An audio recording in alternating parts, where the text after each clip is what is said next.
오늘 저는 믿을 때 성령을 받았느냐, 이 사도 바울 선생의 질문을 가지고 은혜를 나누고자 합니다.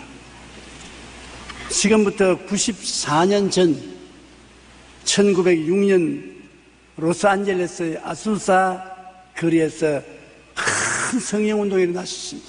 조그마한 판자촌 같은 교회, 흑인 목사님이 교회를 이끌고 있는데 성령이 임하셨어요. 그 큼직큼직한 백인 교회들, 지식 많고 학문 많은 목사님들 제껴놓고 멸시와 천대를 받는 흑인 교회 목사님을 통해서 성령이 부어졌습니다. 그리고 그 성령의 역사가 영혼의 불길같이 일어나서 20세기의 성령운동이 되었고, 오늘날에 와서는 아무도 성령운동을 배반하지 않습니다. 우리가 처음 불광동에서 성령운동을 시작하고 서대문에서 성령운동을 시작할 때도 많은 사람이 우리를 보고 미쳤다고 그랬습니다. 그리고 2단이라고 3단, 4단, 5단. 그런데 요 사이는 1단이라고도 안 해요. 모두 다 똑같은 은혜 받기를 원하고 다른 사람으로 취급하지 않고, 더구나 8월 15일 날 100만 명 우리 성도들이 모여서 나라와 민족을 위한 큰 기도회를 할 때 설교자로 저를 선택했습니다.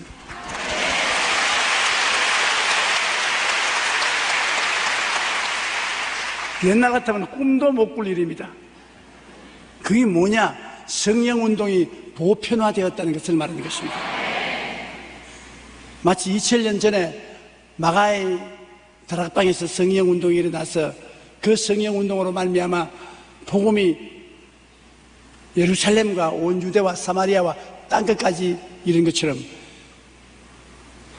이제 하나님께서는 그 마가 요한 다락방에서 내린 성령을 통해서 교회가 탄생하게 하셨는데, 이제 20세기 다시 성령을 부으셔서 교회를 자라게 하셔서 이제는 하늘로 데리고 가시려고 하시는 것입니다. 오늘날 온 세계 마지막 소망은 성령운동인 것입니다. 그렇기 때문에 바울 선생이 너희가 믿을 때 성령을 받았느냐고 말씀하신 것입니다.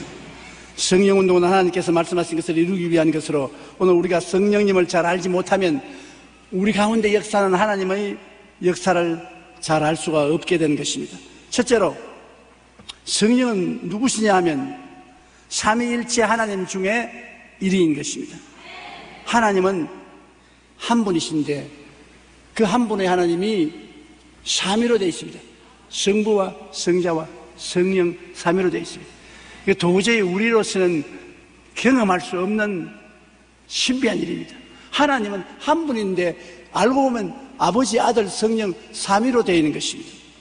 마태복음 28장 19절에 보면 너희는 가서 모든 민족으로 제자로 삼아 아버지와 아들과 성령의 이름으로 침례를 주라고 했습니다. 아버지와 아들과 성령 삼위일체 하나님인 것입니다. 고린도후서 13장 13절에 주 예수 그리스도의 은혜와 하나님의 사랑과 성령의 교통하심이 너희 무리와 함께 있을지어다. 아버지와 아들과 성령 삼위일체 하나님과의 교통이 있으라고 말한 것입니다. 우리가 성경을 보면 구약시대는 성부의 시대입니다. 아버지의 시대입니다. 아버지께서 구약시대에 창세기 1장 1절부터 말라기까지 나타난 것입니다. 그리고 성자 예수님과 성령 하나님은 아버지 성부 뒤에서 숨어서 일을 했어요. 그래서 구약에서 보면 여러분, 아들 예수님은 하나님의 사자로 나옵니다. 구약에 하나님의 사자로 천사가 나오면 그건 하나님의 아들 예수님을 말하는 것입니다. 그리고 성령은 야훼의 영으로 구약에 나오는 것입니다. 창세기 1장 1절로 2절에 보면 태초에 하나님이 천지를 창조하시니, 이 하나님은 아버지입니다. 땅에 혼돈하고 공허하며 흑암이 깊음이 있고 하나님의 영은 수면에 운영하시다. 하나님 아버지께서 천지를 지으시는데 성령은 수면에서 일을 하시고 예수 그리스도는 하나님의 말씀으로 일을 하신 것입니다. 신약 시대는 성자의 시대입니다. 예수님이 정면에 나와서 일을 하시는데 아버지와 성령도 예수님 뒤에서 그림자로 일을 하셨습니다. 요한복음 14장 10절에 내가 아버지 안에 거하고 아버지는 내 안에 거하는 것을 내가 믿지 아니하느냐. 내가 너희에게 이르는 말은 스스로 하는 것이 아니라 아버지께서 내 안에 계셔서 그 일을 하시는 것이라. 그 예수님께서 직접 말하시면 내가 아버지 안에, 아버지가 내 안에 있어서 아버지와 내가 하나가 되어서 일한다. 사도행전 10장 38절에도 하나님이 나사렛 예수에게 성령과 능력을 기름 붓듯 하였으며 제가 두루 다니시며 착한 일을 행하시고 마귀에게 눌린 모든 사람을 고치셨으니 하나님이 저와 함께 하셨습니다. 분명히 일은 예수님이 하시는데 그 능력은 뒤에서 하나님이 부어주시고 하나님이 함께 해주셨다고 말한 것입니다. 그러면 마가 요한의 다락방에서 성령이 임하시고 난 다음에는 어떤 시대냐? 오순절 이후는 성령의 시대입니다. 여러분 지금 어느 시대에 살고 있습니까? 오순절 이후에 살고 있지요. 성령 시대에 살고 있는 것입니다. 오늘날에는 성령님이 전면에서 일하시고 예수님과 하나님은 성령 뒤에서 숨어서 일하시는 것입니다. 성령께서 아버지를 우리에게 보여주시고 예수님을 우리에게 가르쳐 주시는 것입니다. 성령을 통하지 않고는 아버지도 아들도 알 수가 없어요. 삼위일체 하나님 중에 오늘 우리가 사는 시대는 성령의 시대인 것입니다. 따라 말씀했어요. 오늘 우리가 사는 시대는 성령님의 시대입니다. 성령님이 이 자리에 계십니다. 그러므로 성령님을 우리가 인정하고 환영하고 모시드리고 의지하고 성령님과 교통을 하면은 성령님이 여러분을 아버지를 알게 하시고 예수님을 깨닫게 하는 것입니다. 아버지의 은혜를 받게 하시고 예수님의 사랑을 받게 하는 것입니다. 성령님의 교통이 있어야 되는 것입니다. 하나님 아버지가 아무리 같이 계셔도 성령의 교통이 없으면 아버지 하나님의 은혜를 체험할 수가 없고 성령이 교통하지 않으시면 예수님의 사랑을 체험할 수가 없습니다. 지금은 성령의 시대인 것입니다. 우리 여의도 순복음교회가 어떻게 세계적인 교회가 되었느냐 하면 우리 교회는 성령님을 인정하고 환영하고 모시드리고 의지하고 성령과 함께 역사하기 때문에 성령이 이 교회를 세우신 것입니다. 사람의 힘과 능으로 세워진 것이 아닙니다. 요한복음 15장 26절에 내가 아버지께로부터 너희에게 보낼 보혜사 곧 아버지께로부터 오시는 진리의 성령이 오실 때 그가 나를 증언할 것이요. 그런 예수님 죽었다 부활해서 성천하시고 성령이 오셔서 이제 오늘날은 성령께서 아버지와 아들을 증거하시는 시대에 우리가 살고 있기 때문에 정말로 장난 아닙니다. 성령님을 모르고는 아버지와 아들을 모릅니다. 성령 충만하지 않고는 아버지와 아들로 충만할 수가 없는 것입니다. 저는 50년을 목회했지만 항상 저 자리에 앉아서 기도할 때 성령님이여 바람같이 불같이 생수같이 나를 채워주시옵소서. 그리고 강단에 나올 때는 성령님 함께 나갑시다. 그래서 성령이 항상 이 조용기를 통해서 역사하셨기 때문에 50년의 목회를 전 세계를 통해서 할 수가 있는 것입니다. 성령님이 역사했으면 절대로 못했어요. 지금도 은퇴하고 원로가 되었음에도 불구하고 양사방에서 와달라는 것은 성령이 같이 계시기 때문에 그런 것입니다.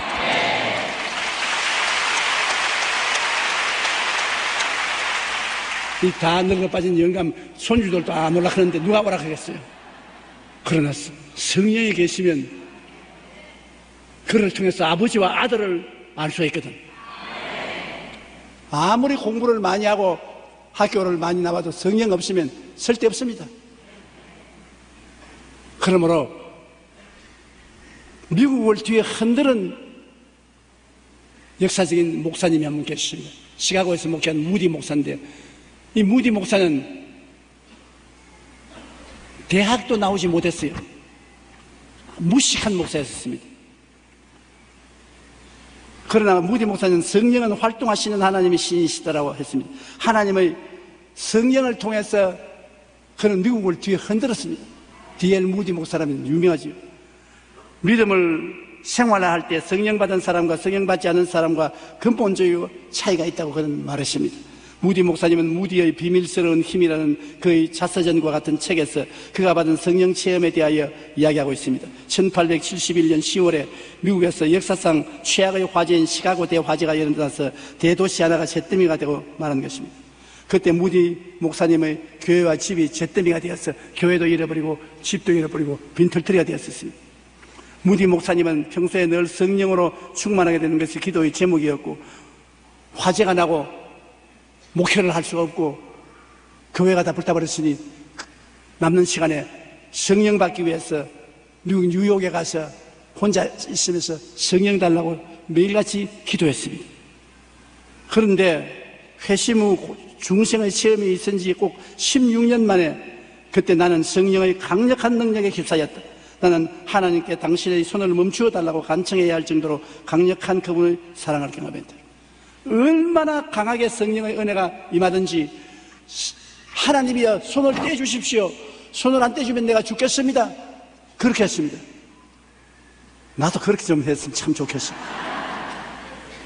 여러분도 그런 체험했으면 좋겠지요. 아유, 손을 떼주십시오. 내가 하나님 사랑이 너무 나를 감동시키기 때문에 살 수가 없습니다. 그 후 무디 목사님의 사역은 힘이 있고 능력 있게 성장했습니다. 나에게 온 세상을 다 준다 할지라도 이제는 축복을 경험하기 이전 상태로 돌아가지는 않을 것이다. 세상 부귀영화는 저울에 달린 조그만 먼지와도 같다고 말하는 것입니다. 오순절 이후 이제는 성령이 전면에서 일하시고 예수님도 성령을 통해 일하시고 아버지도 성령을 통해서 일하시는 것입니다. 왜 우리 교회는, 왜 나는 귀신이 쫓겨나가지 않고 병자가 낫지 않고 절름발이와 안지병이가 일어나지 않고 하나님의 기적이 나타나지 않느냐고 묻는 사람이 많습니다. 그것은 성령을 통해야 예수님이 나타나는데 성령님을 인정하지도 환영하지도 모시더라도 의지하지도 아니하기 때문에 성령이 역사하지 않는데 예수님이 나타날 수 있어야지요. 예수 그리스도는 어제나 오늘이나 영원토록 동일하다고 말하는 것입니다.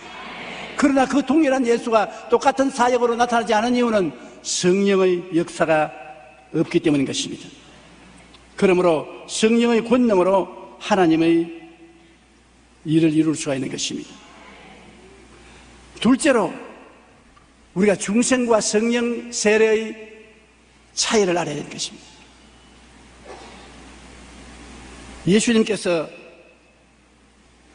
말씀을 전하고 계실 때 유대인의 관원인 니고데모가 밤에 예수님을 찾아와서 물었습니다.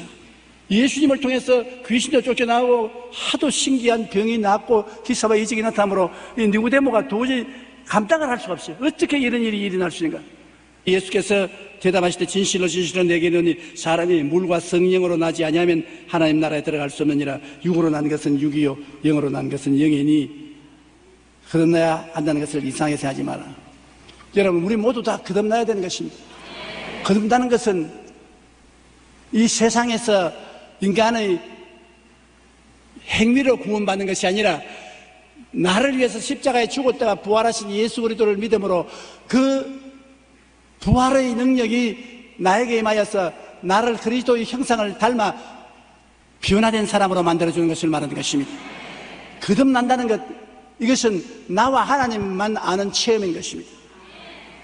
여러분의 힘이나 능으로 구원받는 것이 아니라 예수를 믿음으로 성령이 오셔서 여러분을 거듭나게 만들어버리는 것입니다.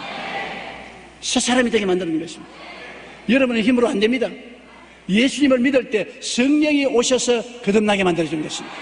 그러므로 성령의 역사와 우리의 구원은 굉장히 중요한 것입니다. 그래서 성령이 오셔서 여러분에게 예수 그리스도의 부활의 생명으로 채워주심으로 여러분 육체 속에 성령의 생명이 들어와서 신령한 생명을 얻게 되는 것입니다. 성령으로 난 것은 영이 되는 것입니다. 육체가 된 여러분이 성령이 오셔서 영으로 변화시켜서 영적인 사람이 되었습니다. 그리고 영적으로 된 사람이 한 번 더 체험해야 될 것은 성령 세례가 있는 것입니다. 성령의 침례라고도 말하고 성령의 세례라고도 말하는데 예수님이 성천하시기 전에 제자들에게 예루살렘을 떠나지 말고 내가 보내신 성령을 기다려라. 요한은 물론 너에게 세례를 주었거니와 너희는 몇 날이 못되어 성령으로 세례를 받으리라고 말하는 것입니다.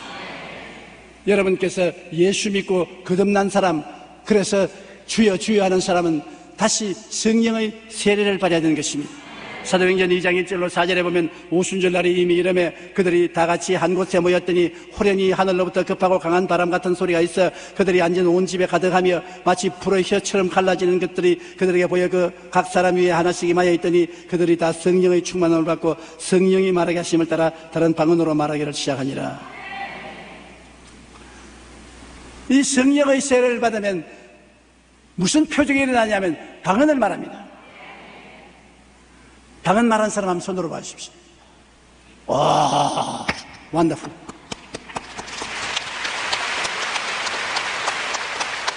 성령 세례 받아야 방언해요.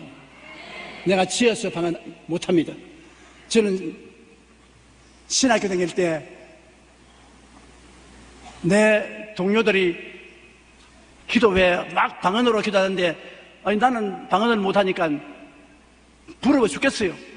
그래서 그들 듣는 데서 걔들은 영어를 모르니까 내가 큰 소리 나고 막 영어를 했습니다. 나도 방언한다면서. 그러고 나니까 밤에 잠을 못 자겠어요. 양심이 갇히게 돼가지고 있어요. 그래가 하루는 결심을 했어요. 나도 방언할 때까지 하나님 앞에 기도해야 되겠다고 삼각산에 올라가서 아주 높은 산에 올라갔어요. 그래가 초저녁이 지나고 나니까 어두워지니까 못 내려가겠어요. 얼마나 산에 내려가기가 힘든지 못 내려가겠어요. 그런데 또 내가 무슨 이야기가 기억나냐 하면 삼각산에 범이 나타나더라.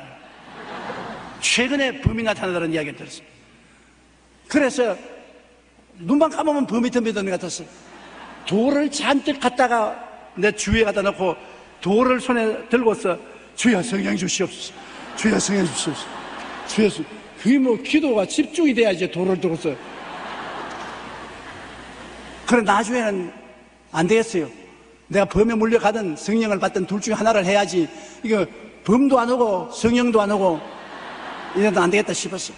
나중에 돌 다 집어쳐놓고 있는 힘을 다해서 주님이여 성령을 주시옵소서 부르시니까 나중에 내가 한국말을 한 줄 알았는데 내 입에서 다른 말을 하고 있어요. 방언이 나와요. 그래서 또 방언 또 놓쳐버리라 싶어가지고서 한번 방언을 하면 계속 하게 돼요. 근데 누가 그거 가르쳐 주지 않았기 때문에 방언을 잃어버리가 싶어서 열심히 했죠, 이제. 그래서 상하산에서 버스를 타고 오는데 버스 안에서 늘 방언을 말이지, 이렇게. 왜냐면 안 하면 잊어버리가 싶어가지고. 버스에서 돈 받는 소녀가 돈 달라고 할 때도 방언을 가지고 말했어요. 그래가 신학교에 들어와서 기숙사로 뛰어가서 최자실 목사님에게 적어도 내가 방언하는 것을 보여줘야 되겠다 싶었어요. 최 목사님은 기숙사에 들어가서 막 방언을 했어요. 그러고 난 다음에는 이제는 잊어버려도 좋다. 최 목사님에게 내가 성령 받고 방언 말하는 거 보여주었으니 되었다. 그런데 그때부터 잊어버리지 않았었어요. 지금까지 50년을 방언을 하고 있는 것입니다.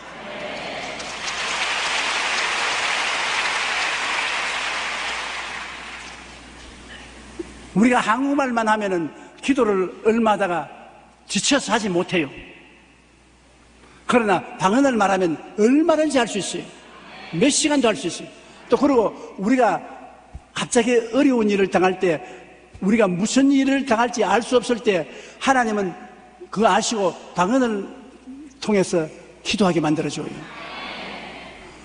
예를 들어 말하면 우리 교회 구역장 한 분이 종로 내거리에 예배를 인도하러 가는데 길거리에서 하도 막 마음에 막 기도가 솟구쳐 올랐는데 뭘 위해서 기도할지 알 수가 없었어요. 그냥 길거리에 쪼그려 앉아서 방언으로 막 기도했습니다.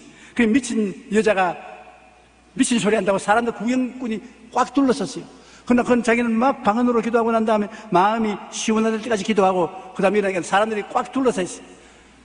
몸을 털고 일어나서 구역 예배에 가서 구역 예배 인도하고 이상하다 내가 왜 방언으로 기도했나 집에 오니까 집 앞마당까지 옷이 흐트러져 있어요. 도둑놈이 들어와서 집을 막 사사시 다 뒤져가 서랍 속에 감춰놓은 돈이 좀 있는데 그 그 권사님의 남편이 경찰관입니다. 굉장히 싸나운 경찰관이에요. 그 교회는 안 나와요. 내가 그렇게 전도해도 안 나와요. 그 당장 그 생각에 이제 나 죽었구나. 우리 남편에게 이제 맞아 죽었다. 하나님 울면서 방 안에 뛰어들어가서 서랍을 열어보니까는 옷까지 다 흐트러 놓고 난 다음 돈만 안 가지고 왔어요. 왜냐? 하나님이 눈을 막 가려버렸어요. 그런 기적이 있습니다.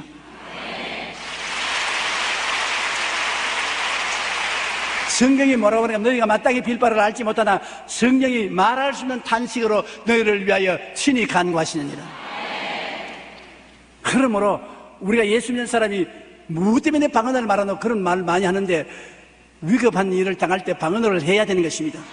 방언은 하나님이 우리를 위해서 직접 기도해 주는 것입니다. 저는 방언 기도의 덕을 너무나 많이 본 사람인 것입니다. 사도행전 19장 4절로 7절에 바울이 이르되 요한이 그에게의 침례를 베풀며 백성에게 말하되 내 뒤에 오시는 이를 믿으라 하였으니 이는 곧 예수라 하거늘 그들이 듣고 주 예수의 이름으로 침례를 받으니 바울이 그들에게 안수하며 성령이 그들에게 임하심으로 방언도 하고 예언도 하니 모두 12사람쯤 되니라. 방언도 하고 예언도 하니 모두 12사람쯤 되니라. 그러므로 여러분 성령이 오시면 방언도 하고 그 다음에는 예언도 하는 것입니다. 그래서 하나님의 신령한 역사가 여러분 생애 속에 나타나게 되는 것입니다. 그 다음에 성령이 충만하면 성령의 은사와 성령의 열매를 맺게 되는 것입니다. 성령의 은사는 고린도전서 12장 4절로 7절에 은사는 여러 가지나 성령은 같고 직분은 여러 가지나 주는 같으며 또 사역은 여러 가지나 모든 것을 모든 사람 가운데서 이루신 하나님은 같으니 각 사람에게 성령을 나타내시면 유익하게 하며 성령이 여러분을 오시면 가만 계신 게 아닙니다. 여러분을 통해서 나타나시는 것입니다. 계시의 은사는 따라 말씀했어요. 계시의 은사, 지혜의 말씀의 은사, 지식의 말씀의 은사, 영들 분별하는 은사. 여러분 성령이 충만하면 계시의 은사 중에 하나가 나타나는 사람들이 있습니다. 지혜의 말씀, 하나님의 지혜가 임하여서 어려운 문제가 다가왔을 때 해결책이 나오는 것입니다. 인간의 지혜가 아니고 학교에서 배운 지혜가 아니고 하나님의 놀라운 지혜가 나타나셔서 그 문제를 해결하는 것입니다. 그리고 지식의 말씀의 은사는 하나님이 감추인 것을 나타내 보여주는 것입니다. 아무리 숨겨놔도 지식의 말씀의 은사가 오면은 어디 감추는지 알아요. 거짓말하면 거짓말하는 것도 알아요. 하나님이 아시는 것을 보여주시는 것입니다. 그리고 영들 분별하면 저 사람이 귀신이 들렸는가 성령이 충만한가 어떤 귀신이 들렸는가 귀신 이름까지 알아요. 그러므로 계시의 연사가 오늘날 교회에 임하면은 지혜의 말씀, 지식의 말씀, 영분별의 연사를 통해서 영은 신령한 세계가 우리에게 알려지고 놀라운 역사가 일어나는 것입니다. 그 다음 발성의 연사가 있는 것입니다. 발성의 연사는 따라 하십시오. 방언의 연사, 방언들 통역함을 연사, 예언의 연사. 발성의 연사를 받은 사람은 말할 필요 없이 방언을 말합니다. 방언도 여러 나라 말을 할 때 있습니다. 일본말 못하는 사람이 일본말하고 영어 못하는 사람이 영어를 하고 소련말 못하는 사람이 소련말을 하고 지상 방언하는 사람도 있고 하늘나라 방언을 말하는 사람도 있습니다. 여러 나라 방언을 말하는데 방언이란 자기가 모르는 말을 하는 것입니다. 그리고 방언들 통역하는 은사가 있어서 또 방언을 하면 통역해요. 그 방언을 통역해서 그 방언의 비밀을 깨달아 알게 하는 한 사람이 서서 방언 말하면 다른 사람이 그걸 통역해요. 그 예언 은사를 받은 사람은 예언을 해요. 내일에 일어날 일을 예언을 해요. 그 다음에 성령이 우리에게 나타내게 하는 것은 권능의 연사인데 따라 말씀드리죠. 믿음의 연사, 기적의 연사, 병 고치는 연사. 권능의 연사가 나타나면 믿음의 연사를 받은 사람인데 도저히 자기로서는 감당할 수 없는 믿음이 임해요. 굉장한 믿음이 임해서 기적이 일어나는 것입니다. 믿음의 연사, 그 성령이 계시면 우리에게 믿음의 은사를 주실 때가 있는 것입니다. 능력 행함의 은사는 기적을 행하게 돼요. 성령이 임하셔서 인간적으로 기적이 일어나지 않으면 문제가 해결하지 안 될 것을 행하게 만들어서 기적이 나타나게 만들어요. 오는 비가 안 오게 되고 날이 맑아지는 기적도 있고 바람이 불고 폭풍이 오던 것이 그치는 기적도 있고 여러 가지 살아가는데 꼭 필요한 기적이 일어나게 해요. 그리고 병 고치는 은사는 말할 필요 없이 안수하면 병이 물러가는 것입니다. 고린도전서 12장 11절에 보면 이 모든 일은 같은 한 성령이 하사 그의 뜻대로 각 사람에게 나누어 주십니다. 그러므로 한 성령이 우리에게 지혜의 말씀, 지식의 말씀, 문별, 방언, 통역, 예언, 믿음, 능력, 치료의 은사를 주시기 때문에 은사를 구해야 되는 것입니다. 구하라 주실 것이요 찾으라 찾을 것이요 문을 두드리라 열릴 것이라 구하는 이마다 얻을 것이요 찾는 이가 살 것이요 구하는 자에게 주님 주시는데 구하지 않고 가만히 있으면 안 줘요. 달라고 해야 줘요. 그럼 여러분이 특별히 하나님께 은사를 받아서 역사해야 되겠다고 생각하면 구해야 돼요. 하나님 지혜의 은사를 주시옵소서. 지식의 은사를 주시옵소서. 영들 분별함을 주시옵소서. 하나님 은사는 그 당시에 주시고 난 다음에 그두고 가십니다. 항상 있는 것이 아닙니다. 나중에 필요하면 또 구하면 또 주시는 것입니다. 그러므로 여러분께서 하나님이 나 지혜 주었으니 나 이제 천재 되었다 그렇지 않습니다. 그때만 지혜가 오는 것이지 항상 지혜가 오는 건 아닙니다. 지식도 필요할 때 하나님 주시는 것이고 명물면도 필요할 때 주시는 것입니다. 그러므로 여러분 이 하나님의 9가지 은사가 있다는 것을 알고 우리는 은사를 구해서 능력 있는 신앙생활을 해야 될 것입니다. 그리고 성령에는 또 열매가 있습니다. 갈라디아서 5장 22절 23절에 오직 성령의 열매는 우리 다 같이 한번 읽어볼까요? 사랑과 희락과 화평과 오래 참음과 자비와 양선과 충성과 온유와 절제니 이 열매입니다. 열매라는 것은 우리의 노력으로 된 것이 아니라 하나님이 우리에게 은혜를 주셔서 열매 맺게 하는 것입니다.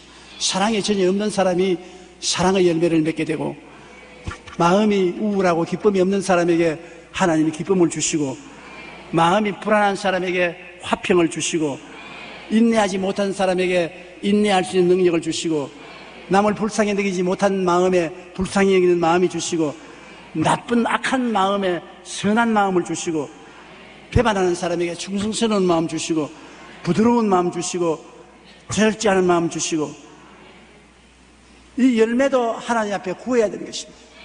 그런데 우리가 살아가는데 정말로 필요한 것은 하나님 앞에 사랑의 열매를 맺고 희락과 화평의 열매를 맺게 해달라고 기도 많이 해야 되는 것입니다. 내 마음에 사랑이 열매 맺고 기쁨이 넘치고 평화가 넘치면 뭘 부르겠습니까? 그 다음에 오래 참음과 자비와 양성과 충성과 온유와 절제 같은 것은 그것은 자연적으로 따라오는 것입니다. 아주 9가지 열매 가운데 가장 큰 열매가 사랑과 희락과 화평인 것입니다. 남편과 아내도 사랑과 희락과 화평이 있어야 돼요. 안 그러면 자꾸 싸우게 돼요. 부귀영화 공명을 다 가지고 자꾸 불고 지고 싸우면 아무 행복도 없어요. 사랑과 희락과 화평은 꼭 하나님 앞에 구해서 성령으로 가져야 되는 것입니다. 너희가 열매를 많이 맺으면 내 아버지께서 영광을 받으실 것이요 너희는 내 제자가 되리라. 꼭 먹고 알 먹는 거 아닙니까? 나 좋고 하나님 좋고 내만 좋으면 안 돼요. 하나님도 좋아야 되니까.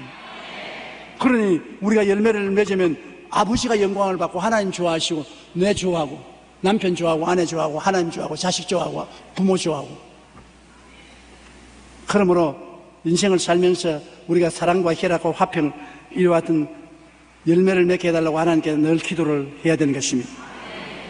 그 다음 우리가 일반적으로 성령께서 예배 드릴 때 역사하는 통상적인 역사를 알아야 될 것입니다. 요한복음 16장 7절로 13절에 우리 다 같이 한번 읽어보십시다. 그러나 내가 너희에게 실상을 말하노니 내가 떠나가는 것이 너희에게 유익이라.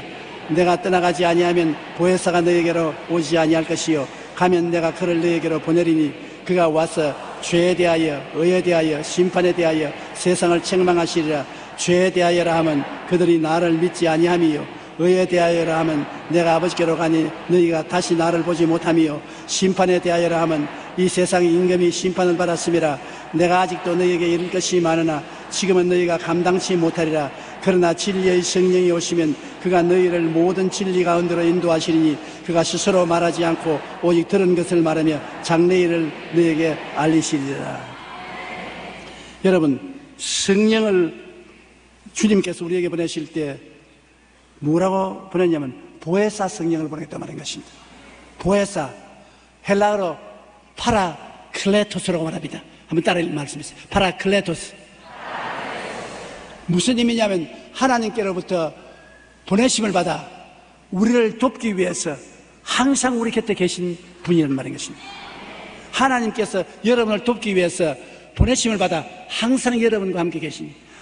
예수님은 처음 보혜사, 성령님은 다른 보혜사인 것입니다.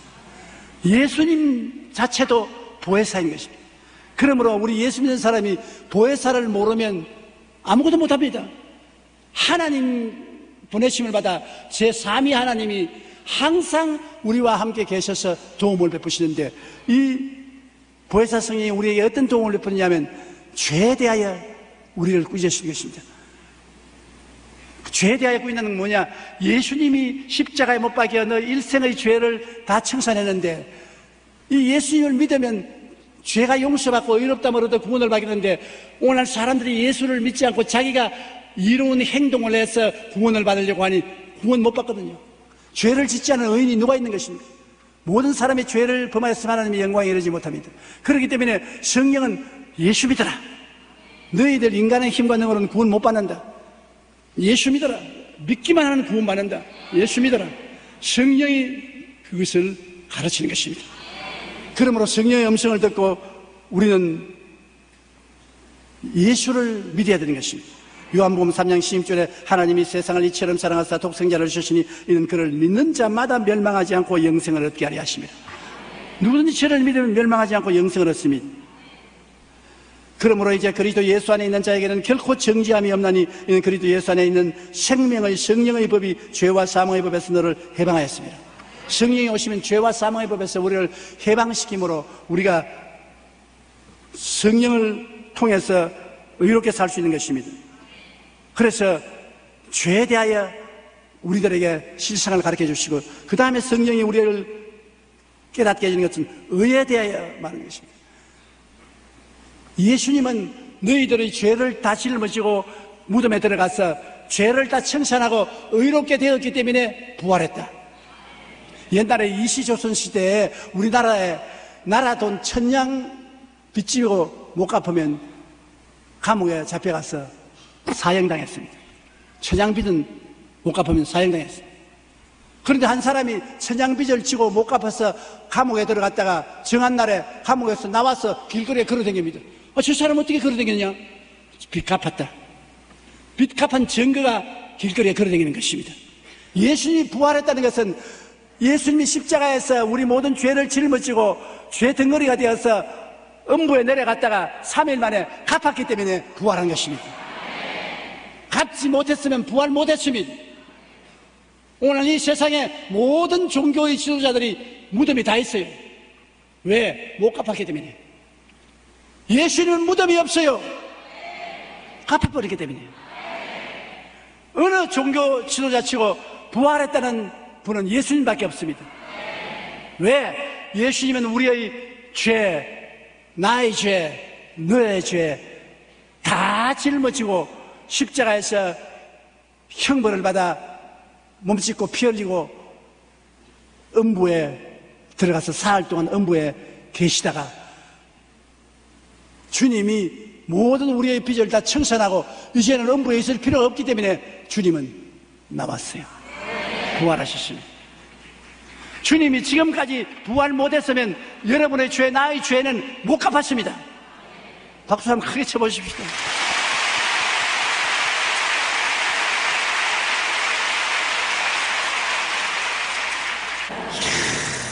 정말 신바람 나는 것입니다. 그 금은 죄가 그리스도가 다 청산하고 부활하심으로 말미암아 우리는 죄 없는 의로운 사람들이 되는 것입니다. 우리를 구원하실 때 우리가 행한 바 의로운 행위로 말미암지 아니하시고 오직 그의 긍휼하심을 따라 중생의 씻음과 성령의 새롭게 하심으로 하셨나니 우리 구주 예수 그리스도로 말미암아 우리에게 그 성령을 풍성히 부어주사 우리로 그의 은혜를 힘입어 의롭다 하심을 얻어 영생의 소망을 따라 상속자가 되게 하려 하십니다. 하늘나라의 상속자 여러분, 보통 사람들이 아닌 것입니다. 천국을 상속으로 받을 자들입니다. 그래서 예수님 보내신 성령께서 너는 의로운 사람이다, 너는 의인이다, 그리스도로 말미암아 의롭게 되었다고 말씀하시는 것입니다. 그 다음 심판에 대하여라 하면 이 세상 임금인 마귀가 심판받았습니다. 마귀가 아담과 하와를 꾀가지고서 이 세상을 소나기에 넣었었으나 예수님이 이 땅에 오셔서 우리의 죄를 다 짊어지고 죄에 대하여 의에 대하여 심판에 대하여 주님이 고난당하심으로 마귀의 심판을 청산해버리고 마는 것입니다. 히브리서 2장 14절에 자녀들은 혈과 육에 속하며 그도 또한 같은 모양으로 혈과 육을 함께 지니심은 죽음을 통하여 죽음의 세력을 잡은 자 마귀를 멸해버리고 마는 것입니다. 요한 1서 3장 8절에 죄를 짓는 자는 마귀에게 속하나니 마귀는 처음부터 범죄함이라 하나님의 아들이 나타났은 것은 마귀를 멸하려 하심이라. 주님이 마귀를 심판하시고 마귀를 멸하기 때문에 예수님이 여러분에게 들어오시면 마귀는 한 길로 왔다가 7길로 도망치고 마는 것입니다. 오늘 마귀는 이 자리에 와서 큰 소리 못합니다. 마귀는 그 부하인 귀신들을 데리고 우리를 도역질하고 죽이고 멸망시키는 일을 했지만은 이제 예수님을 모신 우리에게는 보혜사 성령이 와 계신 것입니다. 보혜사 성령이 와서 여러분을 돕고 계십니다. 의로운 은혜로 돕고 계시고 성령의 능력으로 돕고 계시는 것입니다. 우리는 외롭지 않습니다. 성령께서 함께 믿어주시고 살아주시고 죽어주시는 것입니다. 살 때도 성령이 같이 계시고 죽을 때도 성령이 우리 손잡고 죽어주시는 것입니다. 이제 두려울 것 없어요. 여러분은 그리스도의 오늘따 하나님의 상속자들인 것입니다. 얼마나 영광스러운지 모릅니다. 하나님은 여러분을 사랑하십니다.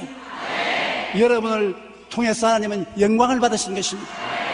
그러므로 여러분은 다른 보혜사 성령과 더불어 깨어나고 일하시고 주무시고 영혼이 잘 때면 같이 범사에 잘 때며 강건하고 생명을 얻되 풍성히 얻는 신앙생활을 하다가 주님 나라에 들어가게 되시기를 주님 이름으로 축원합니다. 말라 빠져 비틀어진 종교가 아닙니다. 때묻고 먼지 묻은 종교가 아닙니다. 예수님 안에서 성령과 더불어 살아있는 발랄한 생기찬 신앙을 가지고 있습니다. 예수 그리스도는 어제나 오늘이나 영원토록 여러분에게 동일하십니다. 여러분에게 대개 야훼는 변치 않습니다. 왜? 성령이 같이 계시기 때문인 것입니다. 성령을 인정하시면 아멘 하십시다. 환영하시면 아멘 하십시다. 모셔드리면 아멘 하십시다. 의지하시면 아멘 하십시다. 성령 안에 아버지의 사랑이 있고 성령 안에 예수님의 은혜가 있고 성령 안에 삼위일체의 기적이 있다는 것을 알게 되시길 바랍니다. 다 같이 기도드리겠습니다. 살아계신 우리 아버지 하나님, 하나님께서 성령 시대에 우리 태어나서 살게 해주심을 감사합니다. 아버지의 사랑이 성령을 통해서 우리 속에 들어오고 예수님의 은혜가 성령을 통해서 우리 속에 들어와서 역사함을 감사합니다. 성령의 교통이 우리 교회에 충만하고 우리 성도들에게 충만하게 도와주시옵소서. 그래서 죽은 신앙이 아니라 살아있는 신앙을 갖게 도와주시고 산 역사가 일어나게 도와주시옵소서. 죄에 대하여 의에 대하여 심판에 대하여 우리가 깨닫게 하여 주시옵소서. 예수님 이름으로 기도드립니다.